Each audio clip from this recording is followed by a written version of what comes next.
最近啊，小寶嘅家長好心急噃，因為阿小寶佢咧係咁咳唔停，家長覺得可能係支氣管啊、肺出咗問題啦，但係反覆求醫咧就唔可以解決問題噃，輾轉去到耳鼻喉科一睇咧，先發現原來係鼻炎嘢嘅。咁小寶患上嘅係鼻後滴漏綜合徵，咁啊明明小寶係咳噶，同鼻炎有啲咩拉楞呢？咩叫做鼻後滴漏綜合徵啊？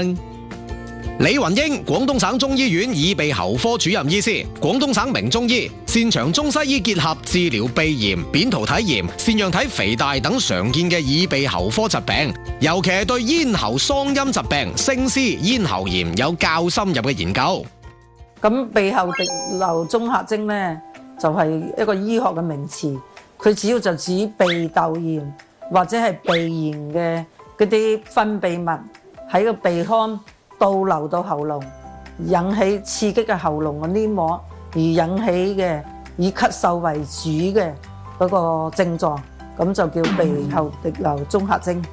鼻後滴漏綜合徵佢嘅常見嘅症狀咧，就係主要就係一個就覺得鼻涕倒流啦，鼻塞啊，另外一個咧更加主要嘅咧就係喉嚨唔舒服，經常覺得喉嚨個痰好多，咁然後咧就咳嗽。或者係要經常清嗓，成日都話就覺得喉嚨好似有嘢，呢啲就係佢嘅主要症狀。嗱，鼻後滴漏綜合徵咧係一個醫學名詞嚟嘅，主要係鼻炎啦或者係鼻竇炎嘅分泌物啦倒流入咗去喉嚨，引起咳嗽嘅情況。家長咧可能會發現細路仔係經常咳啊，或者係鉗鉗聲清喉嚨嘅。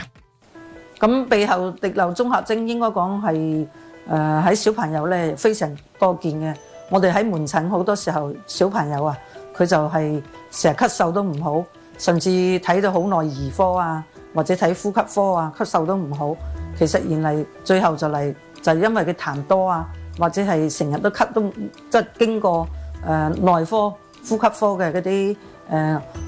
治療嗰啲氣管炎啊，或者係感冒啊嗰啲都唔好。咁呢個時候咧就應該考慮會唔會鼻後滴漏綜合徵，咁咧就要佢嚟耳鼻喉科睇。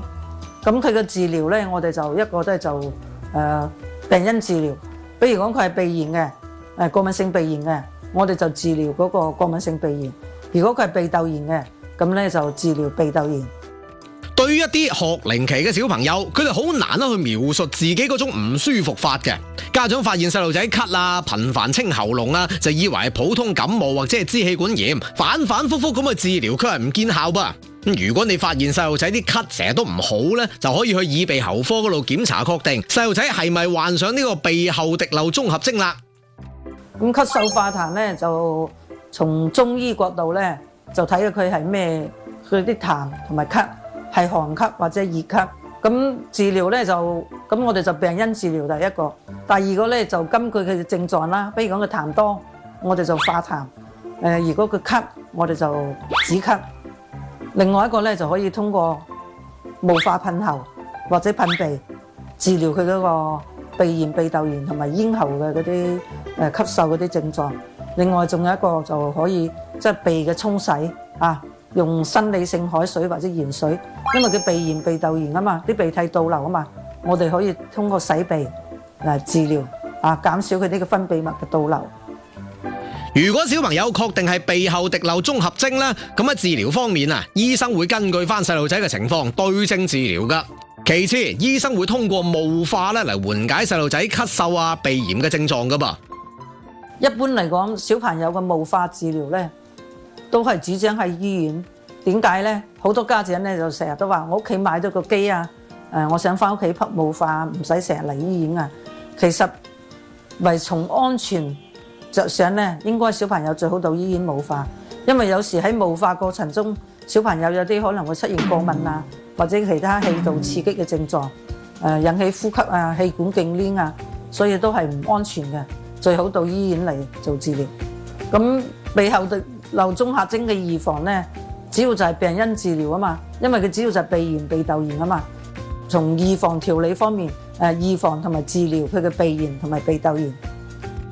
今日李主任咧向各位家長介紹咗鼻後滴漏綜合徵嘅相關知識點，以及緩解鼻後滴漏綜合徵嘅方法。希望家長睇完今期節目啊，發現細路仔成日咳唔好嗰時咧，可以及時去耳鼻喉科度檢查下咧。